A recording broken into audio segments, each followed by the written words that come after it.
barang yang dirampas untuk disita dalam proses persidangan, tapi juga nggak kembali juga, ya begitu. Atau kembali tapi sudah dalam keadaan yang sangat mengenaskan. Proses awalnya salah, proses akhir juga nggak akan pernah mau.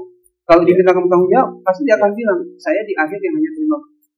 Lembaga-lembaga ini, ya, kepolisian maupun penyidik kelembagaan penyidik PNS segala macam, dalam menyelesaikan satu perkara pidana, jangan sampai ada kesalahan-kesalahan prosedural. Itu yang penting, Bapak. Ya, kenapa kemudian KUHP menjadi patokan untuk mengharmonisasi kewenangan yang ada di kelembagaan sektoral tadi? Gitu. Karena ya itu, Bapak.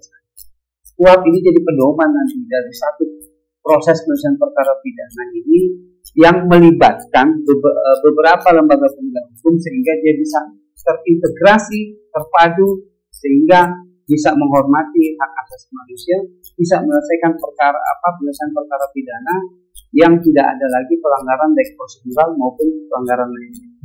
Partisipasi masyarakat sipil mau diminimalisir.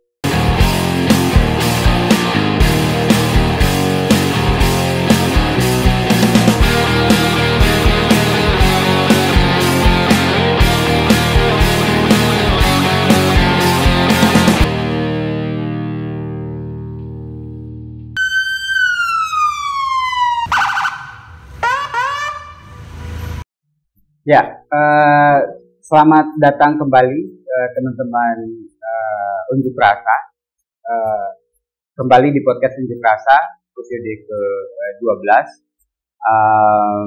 Para masa aksi Unjuk Rasa kali ini kita akan membincangkan sesuatu terkait dengan proses legislasi di Indonesia. Belakangan ini muncul beberapa aturan legislasi yang cukup kontroversial, ya, dan belakangan ini juga baru saja ada satu yang baru disahkan, itu terkait dengan revisi Undang-Undang TNI, dan itu sampai hari ini sampai kemarin pun pengesahan Undang-Undang TNI itu masih mendapat demonstrasi penolakan dari berbagai kalangan masyarakat sipil. Nah, selain Undang-Undang TNI, dalam Prolegnas 2025 itu ada beberapa aturan legislasi lain yang juga direncanakan untuk dibahas pada tahun 2025 ini. Ada diantaranya rancangan undang-undang tentang kepolisian, ada rancangan undang-undang tentang kejaksaan, dan ada juga RUU tentang KUHP, ya, hukum acara pidana. Nah, dari sekian RUU ini, hari ini kita akan membahas salah satunya, yaitu terkait dengan rancangan undang-undang tentang kejaksaan atau revisi undang-undang tentang kejaksaan. Mengapa revisi undang-undang tentang kejaksaan? Ini menarik karena sebenarnya undang-undang kejaksaan ini baru saja atau belum lama ini juga direvisi, ya, pada tahun 2021, yaitu melalui Undang-Undang Nomor 11 tahun 2021. Dibandingkan dengan RUU yang lain seperti Undang-Undang TNI misalnya yang memang sudah berusia lebih dari 20 tahun, Undang-Undang Kepolisian juga sudah berusia lebih dari 20 tahun, KUHP bahkan ya itu sudah lebih dari 40 tahun, gitu ya, dan itu memang harus ada evaluasi terhadap berbagai undang-undang tersebut. Tapi Undang-Undang Kejaksaan itu belum genap berusia 5 tahun, dan tahun 2021 ini kan sudah mau direvisi kembali. Nah, kalau kita melihat beberapa substansi dalam perubahan undang-undang terkait dengan kelembagaan belakangan ini, ada kecenderungan pengaturan untuk penguatan kelembagaan maupun memperluas kewenangan. Nah, ini yang kemarin kita lihat itu di Undang-Undang tentang TNI. Nah, di Undang-Undang Polri juga kita melihat ada hal yang demikian, ya, gejala yang sama, yaitu penguatan kewenangan, ya, bagi institusi kepolisian. Nah, bagaimana dengan Undang-Undang Kejaksaan? Apalagi sebenarnya yang ingin diubah, gitu, atau diminta diubah oleh pemerintah terkait dengan Undang-Undang Kejaksaan. Nah, bersama kita telah hadir akademisi dari Universitas Trisakti, dari Fakultas Hukum Universitas Trisakti, Bapak Dr. Stiono. Selamat sore Pak Siono. Selamat sore. Apa kabar Pak? Alhamdulillah baik. Baik ya. Nah ini apa namanya, kita akan membincang seputar rancangan undang-undang tentang kejaksaan. Bagaimana implikasinya terhadap criminal justice system di Indonesia. Kemudian apa dampaknya terhadap penegakan hukum dan hak asasi manusia di Indonesia. Nah mungkin pertanyaan umum saya, apa namanya, pertama Pak Siono. Kalau berkaca pada revisi terakhir Undang-Undang Kejaksaan nomor 11 tahun 2021, apa sih sebenarnya urgensi dari revisi Undang-Undang Kejaksaan? Bapak melihat ada urgensi nggak sih perubahan Undang-Undang Kejaksaan saat ini? Seperti apa? Ya, baik. Sebenarnya begini, kalau bicara RUU Kejaksaan dalam konteks perubahannya, memang sebenarnya gini, tidak bisa dilepaskan yang namanya dalam satu sistem peradilan pidana terpadu, karena secara kelembagaan memang kejaksaan ini punya peran dalam satu proses penyelesaian perkara pidana. Ya. Nah, pertanyaan berikutnya begini. Dalam satu proses penyelesaian perkara pidana, lembaga kejaksaan ini ada di mana dan mau dibawa kemana? Ya. Pertanyaan mendasarkan gitu ya. Ya. Nah, pertanyaan dua hal ini sebenarnya juga harus dikuatkan dari legal substance-nya undang-undang sektoral kejaksaan kelembagaannya. Ya. Nah, tinggal kita lihat apakah kemudian di undang-undang sebelumnya mampu menjawab ya problematika yang muncul dalam penyelesaian perkara pidana dalam konteks sistem peradilan pidana terpadu. Nah, karena buat saya kata kunci dari ICJS, Integrated Criminal Justice System, adalah soal keintegrasi, keterpaduan. Terpaduan dalam hal apa? Baik dalam arti dengan kelembagaan penegak hukum lain, ya, maupun keterpaduan pada saat penyelesaian perkara pidana itu sampai di ujung akhir. Ya. Nah, kalau memang kemudian kalau dilihat di undang-undang baru itu, di undang-undang lama belum mengakomodir ini, belum bisa menjawab problematika yang muncul dalam ICJS ini, ya, maka ada baiknya dalam RUU kelembagaan kejaksaan ini dimunculkan. Ya. Tapi kemudian ya ada beberapa hal yang penting kalau buat saya, apakah kemudian setelah nanti dibahas dan disahkan undang-undang kejaksaan yang baru ini, maka akan semakin efektif penyelesaian perkara pidana dalam bingkai keintegrasian tadi. Jangan sampai muncul nanti ada problematika baru seperti misalnya kasus klasik Sengkon Tarta. Yes, begitu salah tangkap, yang disalahkan tentu di ujung pemeriksaannya hakim. Apakah salah hakim yang memeriksa? Hakimnya yang memeriksa berkas. Ya. Apakah salah di jaksanya? Jaksanya yang memeriksa berkas. Ya. Awal berkas itu diolah di tahapan awal penyelidikan oleh kepolisian. Ya. Kalau itu pidana umum. Ya. Tapi kemudian kalau itu pidana khusus, ya, jaksa dengan undang-undang yang ada sekarang, existing regulation, dia boleh ya lakukan penyidikan. Ya. Tapi kemudian ada juga contoh kasus yang sekarang berkaitan dengan soal perampasan aset. Ya. Ya.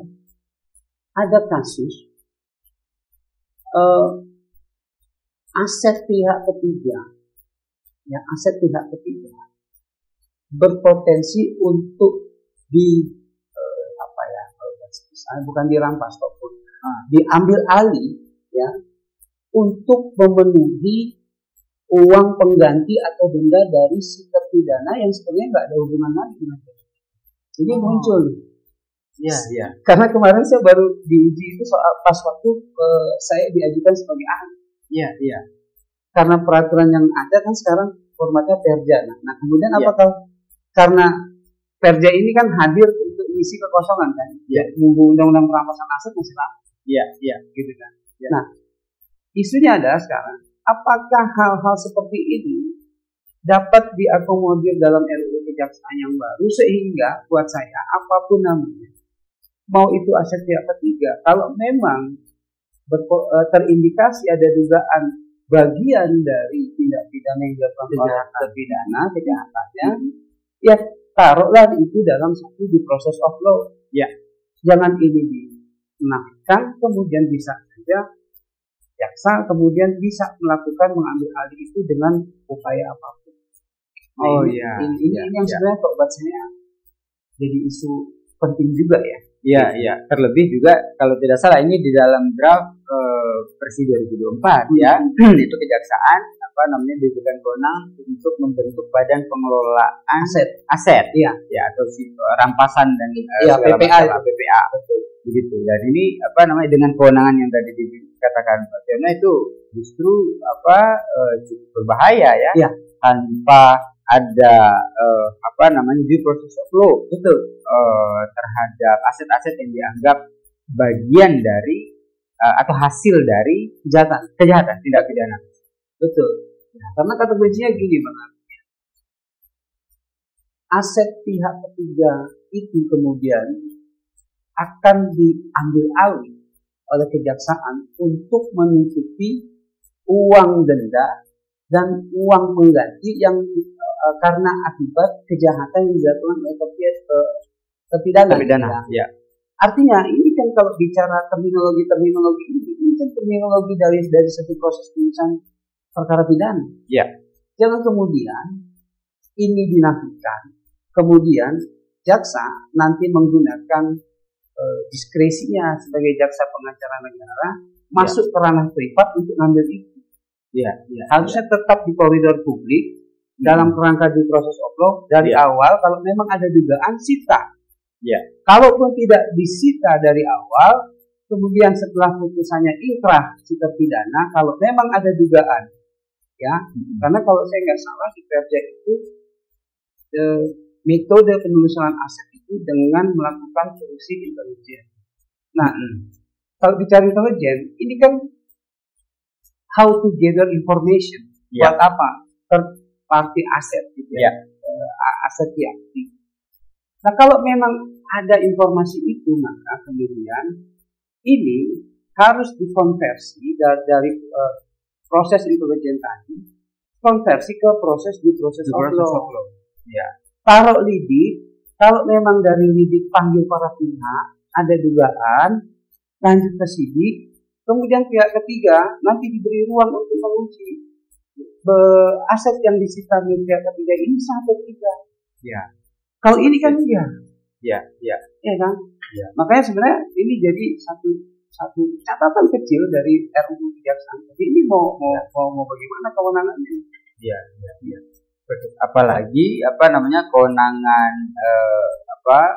intelijen kejaksaan juga diperluas gitu ya. Ada perluasan, ada istilah pengamanan proses penegakan hukum. Nah, ini ini akan propagandanya juga ikut di sana gitu ya. Bagi masyarakat yang katakanlah mengkomplain melakukan protes terhadap hal-hal yang dianggap janggal itu tadi, itu ada proses counter dari intelijen kejaksaan ini cukup mengkhawatirkan. Nah, catatan dari proses penyitaan ataupun perampasan aset oleh kejaksaan selama ini, kita mungkin jadi satu pengetahuan umum lah ya dalam proses penyitaan barang gitu ya oleh aparat penegak hukum itu larinya kemana? Kita tidak pernah tahu. Mungkin hanya KPK selama ini yang mengumumkan kalau ada barang sitaan koruptor itu yang dilelang kemudian gitu ya. Nah, dalam proses tindak pidana umum itu selama ini seperti apa sih prosesnya? Kita nggak pernah, ini agak gelap apa namanya terkait dengan penyitaan aset. Nah, barang-barang illicit yang kita dengar itu adalah mungkin selama ini ada laporan bahwa institusi kejaksaan telah mengembalikan dana sekian besar kepada negara dalam hasil dari penyitaan aset kejahatan atau koruptor gitu lah. Nah ini pada titik ini sebetulnya seperti apa pengelolaannya dan problemnya? Ya sebenarnya bukan mau menyederhanakan masalah, tapi setidaknya transparansi informasi itu penting buat kita semua publik. Ya, karena jangan sampai yang diblasting ke publik adalah prestasi dalam menyelesaikan masalah perkara pidana korupsi yang membuat kerugian negara yang jumlahnya besar-besar. Ya. Kemudian mampu melakukan perampasan, gitu kan, menyita semua aset dari terpidana. Tapi kemudian di ujung akhirnya setelah benda tersita itu dapat diselesaikan oleh pihak kejaksaan, maka kemudian apa yang harus dilakukan oleh pihak kejaksaan? Kalau memang ya seperti Bang Abi bilang ya, sama ini kan yang informasi yang transparan itu yang diinformasikan ke publik itu KPK selalu menginformasikan. Nah, cuma saya nggak tahu nih apakah pernah mencoba misalnya dari berbagai elemen masyarakat, baik individual maupun perkumpulan kelompok yang menanyakan hal itu kepada kejaksaan.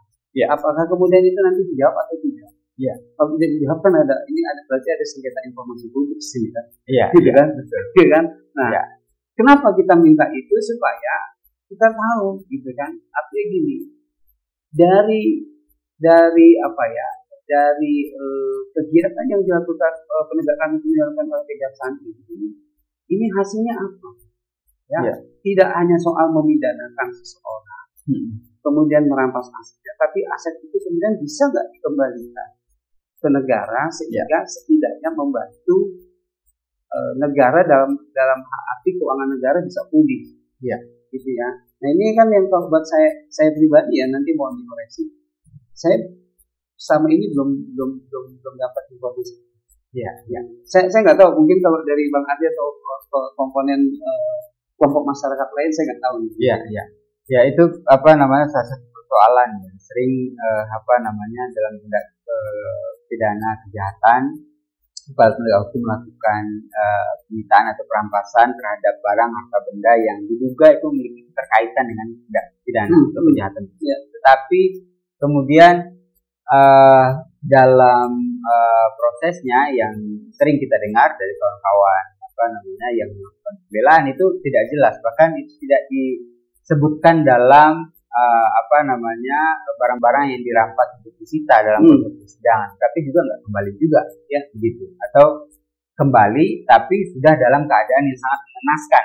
Itu sering motor misalnya, gitu ya, ketika disita dirampas masih utuh, tetapi kembali ketika dikembalikan bannya udah nggak ada dan segala macam gitu ya. Nah ini kasus yang paling sering terjadi. Ini juga menyangkut dengan masyarakat miskin tentunya ya. Ketika barang-barang mereka disita ya dalam bentuk nilai atau harganya, nilai dari barang tersebut itu menjadi jauh lebih kurang gitu.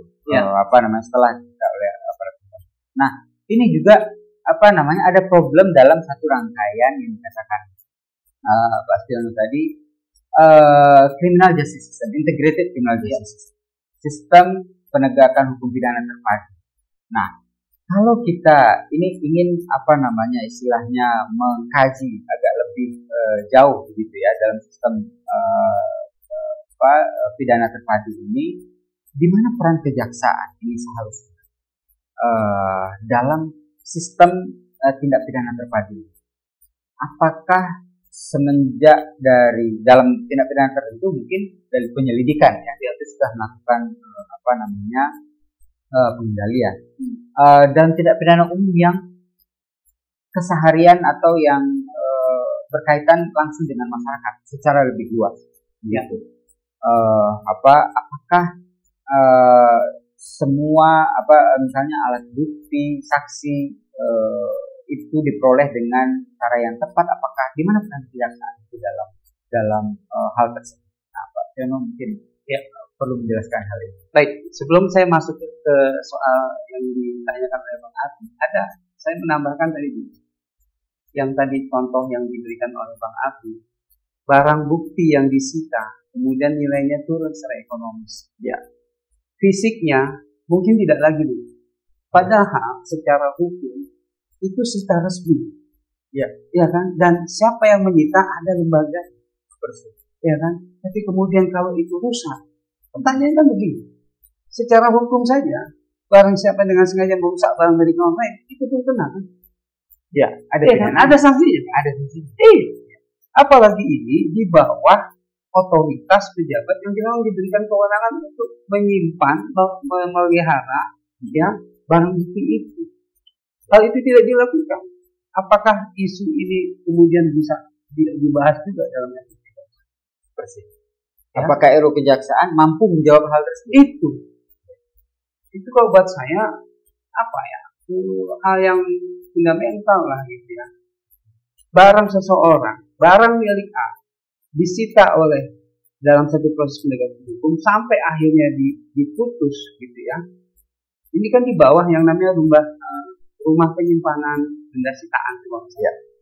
Rubasan di bawah kejaksaan. Nah, kalau kemudian itu rusak ya, kalau nilai ekonomisnya turun atau yang tadi di Bang Ati bilang tiba-tiba motor bannya nggak ada ya kan, ini kemudian pertanyaannya secara jabatan siapa yang bertanggung jawab ya kan? Kalau memang ini jadi satu rumusan tindak pidana ya artinya harus dimintakan pertanggungjawaban pidana siapapun ya gitu.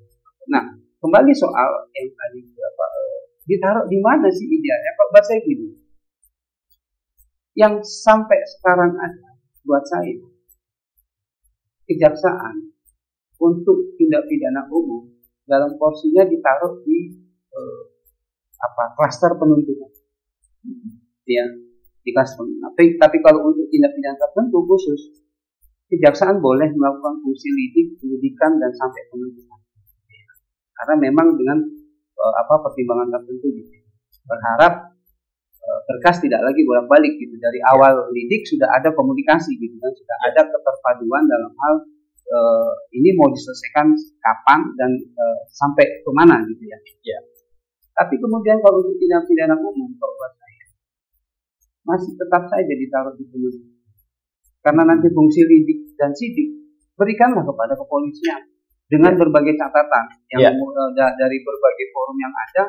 Memang ada beberapa catatan karena proses awal itu sangat menentukan di proses akhirnya. Kalau proses awalnya salah, proses akhir juga nggak akan pernah mau. Kalau diminta bertanggung jawab, pasti dia akan bilang, saya di akhir yang hanya terima.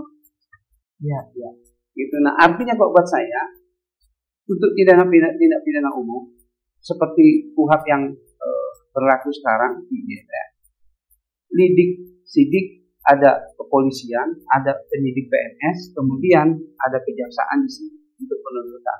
Nah, memang yang harus dioptimalkan adalah pengintegrasian dalam hal dari sejak awal komunikasi penyelesaian perkara pidana itu sudah ada komunikasi. Ya, sehingga misalnya jangan sampai dalam proses melakukan proses penyidikan ini nggak ada petunjuk yang sinkronis dengan kepentingan penuntutan dari pihak jaksa tadi.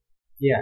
Jadi selama ini apakah ini memang belum ada atau tidak berjalan secara efektif? Kalau secara kelembagaan formil informasinya memang ada yang namanya forum komunikasi antara kepolisian sama kejaksaan. Tapi kita nggak lihat secara resminya wujud itu ada Betul. Karena kalaupun dilihat misalnya dari beberapa pengalaman saya menangani perkara, masih ada P19, P18. Yang itu kalau buat saya gini, kalau mau dikomparasi dengan misalnya di KPK misalnya, dari beberapa perkara yang saya tangani, nggak ada tuh P18 P19 karena dari awal sudah ada komunikasi intens. Sehingga nanti barang ini, ibaratnya berkas perkara ini sudah matang pada saat mau limpah tahap 2 gitu ya. Nah memang apa Pak Basri?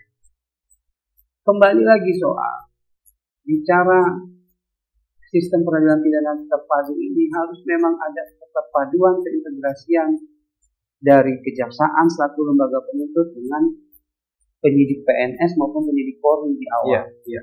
Karena kalau tidak ada keterpaduan informasi ini akan kemana-mana. Iya.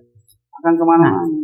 Ya, ini apa namanya, belakangan kita masih melihat ada terjadi kasus salah tangkap, salah tangkap, kemudian dan kita baru tahu, publik bahkan baru tahu itu setelah nyaris diputus oleh pengadilan atau ketika diputus atau bahkan setelah diputus oleh hakim gitu ya. Apa sebetulnya atau bagaimana seharusnya itu proses komunikasi pengawasan atau terhadap satu perkara itu dijalankan oleh institusi kejaksaan.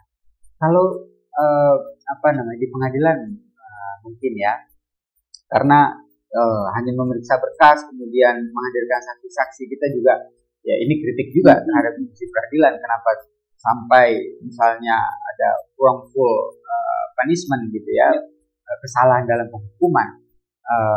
Tetapi ini juga bukan satu hal yang berdiri sendiri, bukan hanya melihat hanya pada satu putusannya saja, tetapi semenjak proses awal ya, saya sepakat tadi yang disampaikan oleh Pak Siono, garbage in, garbage out. Artinya kalau ini sampah yang dari awal yang masuk, maka putusannya udah pasti juga akan sampah gitu. Tetapi siapa dari semua ini itu yang seharusnya juga berperan dalam mengecek satu persatu apakah bukti yang didapatkan itu diperoleh dengan cara yang sah, memang berkaitan dengan tindak pidana kejahatan, apakah saksi atau keterangan tersangka itu didapatkan dengan proper atau tidak. Ini bagaimana sebenarnya pengujian terhadap hal itu?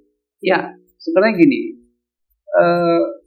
bicara soal idealnya, kalau menurut saya keterlibatan jaksa, peran jaksa ini dalam satu proses penyelesaian perkara pidana ini baru alarmnya bunyi pada saat penyidikan, pada saat SPDP. Kalau penyidikan belum dulu. Ya, karena memang di KUHP ada kewajiban di pasal 109 itu pada saat ditetapkan sidik, sprindik keluar, beritahukan ke jaksa. Alarmnya baru bunyi, artinya secara sistem gitu ya, dengan diberitahukan dokumen SPDP tadi, maka jaksa yang pertama dia tahu bahwa ada perkara pidana yang sedang disidik oleh penyidik. Satu, ya. Dua, itu menjadi satu media yang bisa membridging jaksa untuk nanti membuat koreksi-koreksi ya, tindakan-tindakan penyidik, dalam arti tindakan dalam hal proses melengkapi berkasnya. Ya. Karena untuk melakukan penangkapan, penahanan ini pure secara sistem yang sekarang, jaksa nggak boleh. Ya. Karena kalau saya nggak salah berbeda di Amerika, pada saat menangkap saja harus konseling dengan distributor di jaksa wilayah. Ya. Saya boleh nangkap nggak? Jaksa wilayah pasti akan tanya, ada nggak bukti yang cukup? Kalau ada bukti cukup, baru tangkap. Ya. Karena memang nanti secara sistem jaksa yang akan berperan di pengadilan, bukan di penyidik, bukan di polisi, ya kan?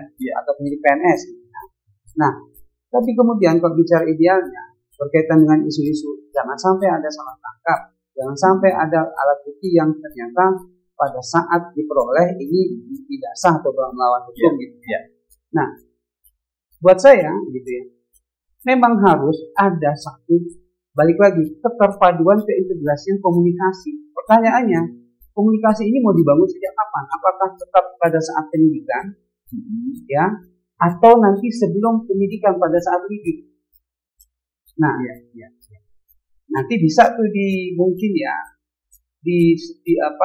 secara sektoral, polisian, kejaksaan, bisa lah berkomunikasi. Maunya di mana? Karena buat saya yang penting lembaga-lembaga ini, ya, kepolisian maupun penyidik kelembagaan penyidik PNS segala macam, dalam menyelesaikan satu perkara pidana, jangan sampai ada kesalahan-kesalahan prosedural. Itu yang penting, Bapak.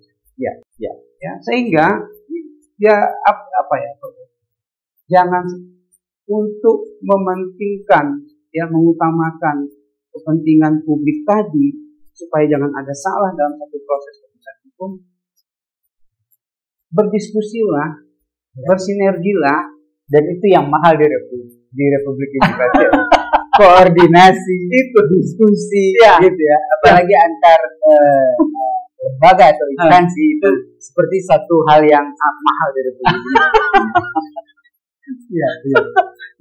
Jadi buat saya bersinergi untuk apa? Itu bagaimana jangan sampai ada kesalahan prosedural dari proses pemeriksaan perkara pidana ini dari awal sampai akhir. Ini apa ya kalau bahasa saya? Mungkin ini yang kurang. Ya, ini yang kurang gitu ya. Karena gini juga. Satu contoh misalnya ya. Ada isu soal disintegrated criminal justice system dalam hal apa? Dalam hal misalnya seseorang tersangka pelaku kejahatan diberikan penetapan sebagai JC, justice collaborator, saksi pelaku yang bekerja sama. Di penyidikan diberikan, di penuntutan diberikan, tapi kemudian pada saat di pengadilan hakim tidak sepenuhnya. Nah, ini yang buat saya, kalau memang mau ditentukan dari awal, ini harusnya berlaku dari awal sampai akhir ya.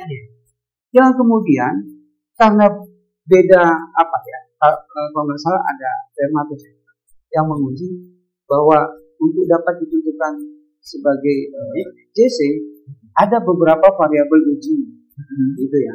Yang sebenarnya Dermatus tadi ini sudah dikutip jadi dasar pertimbangan di penetapan penyidikan semenjak awal. Iya. Jadi kemudian ya oleh pengadilan majelis hakim sebenarnya. Satu itu. Kemudian ada lagi misalnya dari taruh misalnya dapat JC dari apa KPK.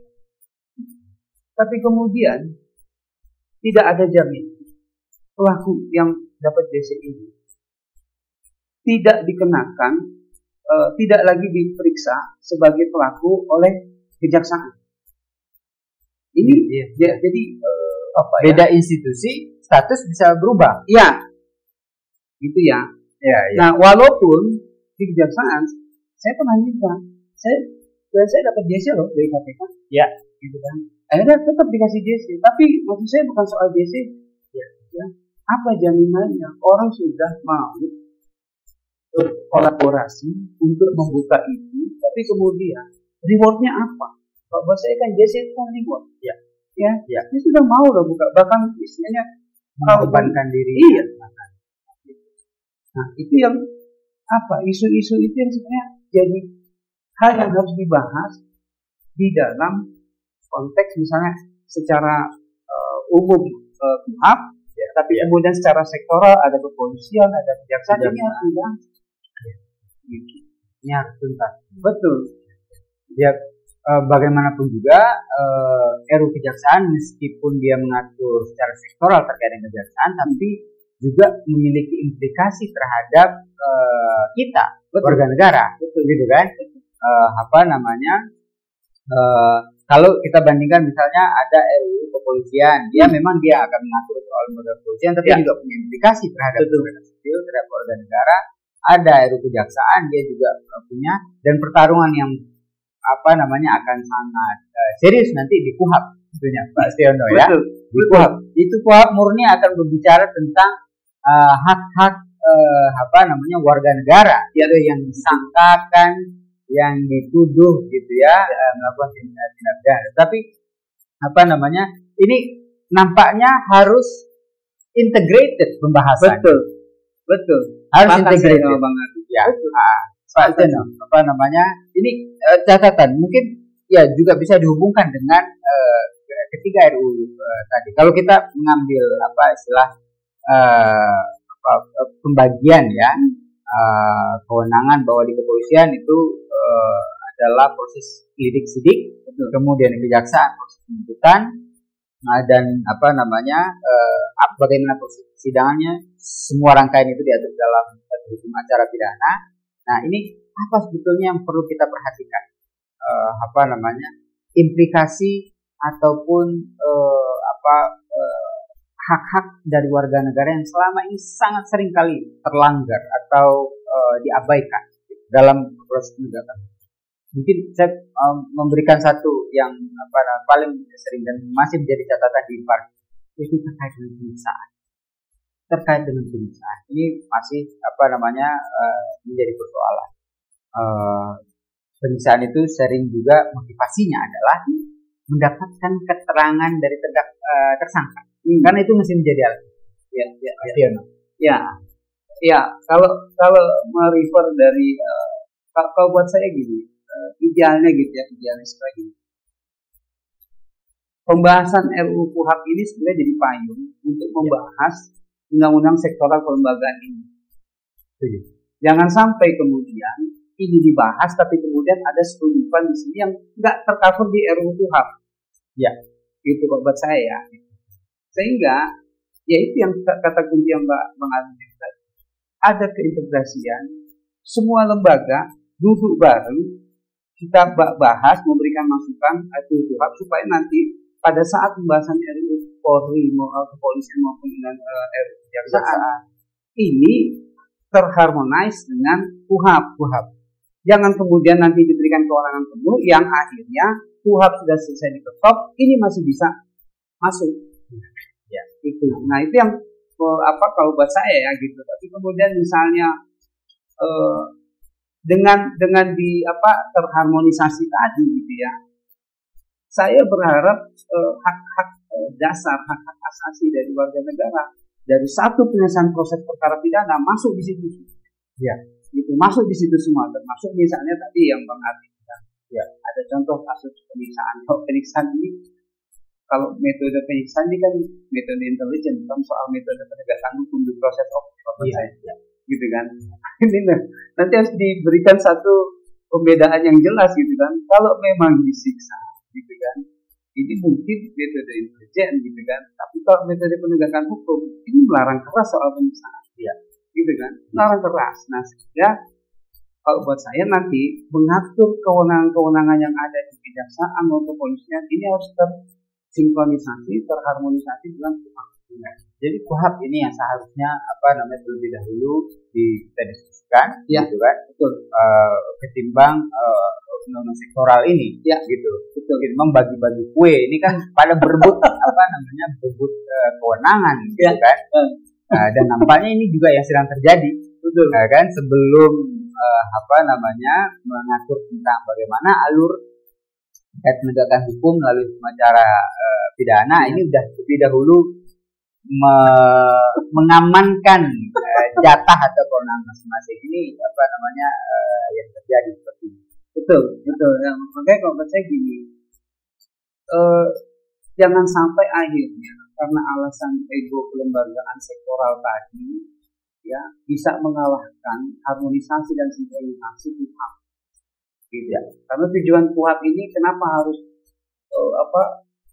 kenapa kemudian KUHP menjadi patokan untuk mengharmonisasi kewenangan yang ada di kelembagaan sektoral tadi karena ya itu KUHP ini jadi pedoman nanti dari satu proses penyelesaian perkara pidana ini yang melibatkan beberapa lembaga penegak hukum sehingga dia bisa terintegrasi, terpadu sehingga bisa menghormati hak asasi manusia, bisa menyelesaikan penyelesaian perkara pidana yang tidak ada lagi pelanggaran baik prosedural maupun pelanggaran lain.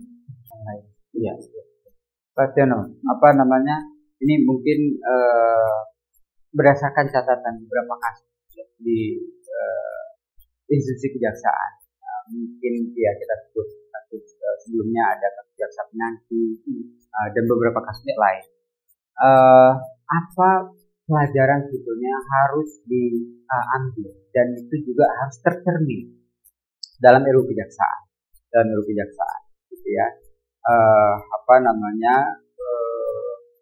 Dan dalam RUU kejaksaan itu juga muncul klausul terkait dengan hak imunitas, ya, gitu ya, atau kekebalan hukum dalam proses.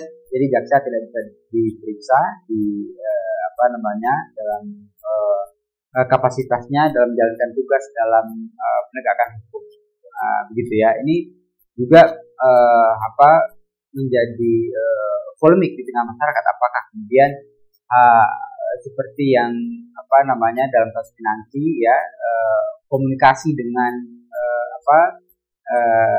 tersangka pada waktu itu yang sudah dicekal begitu ya, itu dianggap sebagai bagian dari menjalankan tugas kejaksaan sehingga tidak bisa dipidana gitu. Nah, sebetulnya catatan apa saja dari beberapa kasus terkait dengan kejaksaan belakangan ini yang perlu tercermin dalam jika ya ingin merevisi undang-undang kejaksaan? Ya, karena gini, saya yakin undang-undang kejaksaan, yakin dan berharap ya, ada prinsip-prinsip profesionalisme, akuntabilitas dari seorang jaksa, karena kedudukannya juga sebagai pejabat publik, tapi kemudian diberikan satu kostum yang spesialis, yaitu menyelesaikan perkara pidana. Ya, ini kan beda dengan ASN lainnya. Nah, kalau bicara penegakan menyelesaikan proses perkara pidana, penegakan pidana memang benar. Itu memang benar. Artinya buat saya ya, dengan kondisi tadi, syarat-syarat tadi tentunya harus pula diatur ya norma-norma yang berkaitan dengan pengawasan dan penegakan internalnya seperti apa. Sehingga kalau isu kemudian imunitas, semua penegak hukum tentu jangan penegak hukum yang di undang-undang advokat yang di 18/2013. Ya, konsiderannya bilang itu penegak hukum, itu kan juga diatur soal imunitas. Ya, tapi kalau buat saya, prinsipnya bukan soal imunitasnya ini, tapi konteks imunitasnya ini dalam hal apa? Ya, artinya kan ada norma-norma etik, ada norma-norma hukum yang harus dipatuhi. Jangan kemudian itu disalahgunakan dan kemas menjadi itu imunitas saya. Ya. Nah, ini yang sebenarnya harus ada norma yang bisa mengawasi ini. Dan kalau buat saya, jaksa dengan prinsip tadi, saya berharap ke depan kejaksaan ini jadi satu lembaga penegak hukum yang hebat gitu ya, dengan ada prinsip-prinsip tadi gitu ya, sehingga tidak lagi berlindung misalnya kalau memang ada anggotanya atau personilnya melakukan penyalahgunaan kewenangan, ini pun harus diberikan satu sanksi yang tegas. Ya, karena yang dipertaruhkan adalah soal kelembagaan sebagai kelembagaan yang punya peran dalam proses penegakan hukum, ini yang dipertaruhkan. Komisi Kejaksaan menurut Beno apakah sudah cukup atau ini harus diperkuat? Pertanyaan mendasar gini, Pak. Apakah Komisi Kejaksaan diberikan kewenangan untuk memberikan sanksi? Sepertinya tidak. Jangan sampai artinya hanya diberikan kostum harimau, ya, ada belangnya, tapi kemudian dikasih taring, tapi dia nggak bisa gigit. Gitu. Iya. Kostumnya harimau, taringnya ada, kelihatan, tapi nggak bisa gigit ya. Jadi fungsi dari taring itu setidaknya dioptimalkan. Nah, artinya buat saya, apakah nanti semakin dikuatkan sehingga bisa efektifkan fungsi itu tadi, ya, mengawasi gitu ya, atau bagaimana ya, setidaknya hidup bareng kita nih. Ya. Gitu. Jangan sampai kemudian komisi ini dibentuk hanya mengawasi secara administratif, hanya untuk melaporkan misalnya, oh yang ini melanggar, nanti bisa dari melanggar eksekusi dari misalnya ada pelanggaran tadi diserahkan lagi kepada lembaganya sendiri. Dan lembaga ini jangan sampai akhirnya ada let's do the cops gitu kan. Ya, Kalau ya. let's do the cops dijadikan sebagai variabel untuk menguji adanya penyalahgunaan kewenangan, susah kita. Gitu, susah kita ya. Nah, artinya kalau buat saya, apakah kemudian harus komisi yang ada ini juga tambah kewenangannya sehingga fungsi menggigit itu, memberikan sanksi itu lebih berharap bisa lebih efektif lagi sehingga ada menguatkan kelembagaan itu juga. Ya, tujuannya untuk memperkuat kelembagaan agar bekerja secara jauh lebih profesional. Betul ya. Saya berharap gitu sehingga buat saya gini ya, kepolisian, kejaksaan perannya sangat penting dalam penyelesaian perkara pidana. Penting banget sehingga karena pentingnya itu sangat fundamental itu ya harus memang kita berikan masukan sama-sama, bukan untuk kemudian mendiskreditkan, tapi kita untuk menaikkan kredibilitas mereka. Gitu. Jadi partisipasi publik sebenarnya untuk memberikan mengendorse kredibilitas mereka menjadi semakin baik, gitu kan? Ya, betul. Jangan dianggap masukan, kritik dari masyarakat itu sebagai satu hal yang negatif yang seolah menjatuhkan wibawa institusi lah atau tujuan yang macam-macam. Betul gitu ya. Nah, terakhir Pak Teno, bagaimanapun juga sepertinya ini akan bergulir di DPR. Kelihatannya seperti itu. Ya. Belajar dari proses yang kemarin undang-undang TNI, gitu ya. Saya harus katakan kita sangat kecewa dan juga karena pembahasannya tertutup. Apa yang mesti dilakukan oleh masyarakat sipil, oleh publik kita terkait dengan pembahasan RUU Kejaksaan? Karena ini tidak hanya menyangkut membahas, mengatur kelembagaan institusi kejaksaan aja, tetapi juga memiliki implikasi terhadap kita masyarakat secara lebih luas. Gitu. Nah, apa yang harus dilakukan oleh ya, setidaknya gini, kalau dilihat dari proses kemarin versi Bang Andi bilang kecolongan gitu ya, memang ini kan kalau buat saya partisipasi masyarakat sipil mau diminimalisir, ya ada kecenderungan ke sana. Nah, kalau bicara satu proses undang-undang yang ideal, ya, selain memenuhi aspek juridis, ada aspek filosofis dan aspek sosiologis. Nah, sebenarnya stressing kita aspek sosiologis ini. Jangan sampai kemudian norma dibentuk akhirnya secara sosiologis dia tidak dapat diterapkan. Ada kemudian perlawanan terhadap norma itu, gitu ya. Nah, berharap saya begini, DPR harus lebih aktif mengundang kita, ya. Tapi kemudian kalau DPR tidak lebih aktif, kita melakukan perlawanan, kita diundang lah. Ya, karena begini, antara kesadaran kelembagaan DPR sebagai lembaga perwakilan rakyat gitu ya, harusnya mereka yang mengundang, ya, harusnya itu mereka punya kesadaran kelembagaan karena itu diwajibkan juga oleh undang-undang. Nah, gitu ya. Nah, tapi kemudian kalau diam saja atau setidaknya ada kalau dari satu proses film ini diedit gitu ya, nah, ini kan jadi ini sampai mana sih? Dan buat saya proses legislasi itu juga harus transparan. Kalau bisa, saya berharap ini. Setiap ada pembahasan mengenai RUU, apapun itu RUU-nya, sebagai bentuk dari apresiasi kepada publik, masukkan ke website berita acara atau apapun notulen pembahasan, sehingga kita bisa tahu nih sampai mana kemarin notulen ini ada rapat pembahasan tanggal berapa dan sampai mana isu apa, dimnya daftar inventaris masalahnya yang dibahas sampai mana, kan begitu ya Bang Adi? Gitu ya. Nah, kalau enggak, ya kemudian akhirnya sipil ini bergerak untuk dan arti gini ya, bergerak untuk memperbaiki kondisi ini, bergerak dengan tujuan agar setidaknya ada undang-undang yang minimal tidak lagi diuji challenge di MK. Iya, iya. Gitu ya. Karena setiap undang-undang yang masuk ke MK pasti akan ada masalah. Iya, iya. Gitu ya.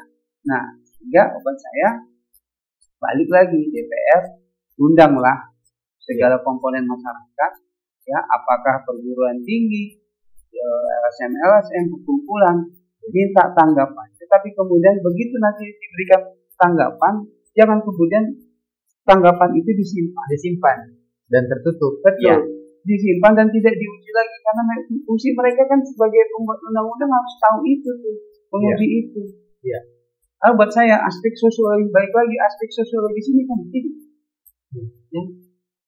Aspek filosofis dan sosiologis ini dua aspek yang sangat penting. Filosofis secara masyarakat sipil ini bagaimana? Jangan kemudian hanya mengambil filosofis dalam arti filosofis kelembagaan saja, tapi filosofis secara society ini gimana masyarakat sipil? Ya. Buat saya itu sih banget. Karena nanti undang-undang itu tidak hanya berlaku ketika dia berlaku itu tidak hanya berdampak kepada 1-2 orang saja, betul, beberapa orang saja, tetapi kepada setiap orang. Betul. Setiap orang di Indonesia itu prinsipnya ya itu wajib mengetahui ya, ketika undang-undang itu sudah diundangkan. Jadi kita tidak punya, ya. Jadi kita tidak punya hak tolak. Oh, dulu saya nggak diikutin ketika membahas, kita nggak punya hak untuk menolak itu. Benar. Ketika dia sudah diundangkan. Maka aspek sosiologis dan juga filosofis tadi menjadi satu hal yang mutlak, yang penting dalam sebuah proses pengurusan atau undang-undang. Ya. Terima kasih banyak. Terima kasih Bang Abdi. Waktunya. Teman-teman masa aksi unjuk rasa, kita podcast namanya unjuk rasa. Kita perlu pantau proses pembuatan legislasi di DPR, terutama juga terkait dengan dalam hal ini RUU Kejaksaan, tetapi juga RUU yang lain. Kita kemarin sudah diskusi tentang RUU TNI dan kita sudah tahu hasilnya. Nah, sekarang ada RUU Kejaksaan, ada RUU tentang kepolisian juga, nanti ada RUU tentang KUHAP juga penting. Kita penting untuk mengawasi proses pembahasan RUU ini, karena ketika dia sudah diundangkan itu tidak ada kata lain bagi kita masyarakat sipil kecuali patuh dan tunduk ya terhadap undang-undang tersebut. Sekali lagi terima kasih banyak Pak Deno, dan sampai jumpa untuk masa aksi podcast unjuk rasa. Kita sampai jumpa di podcast berikutnya. Bye bye.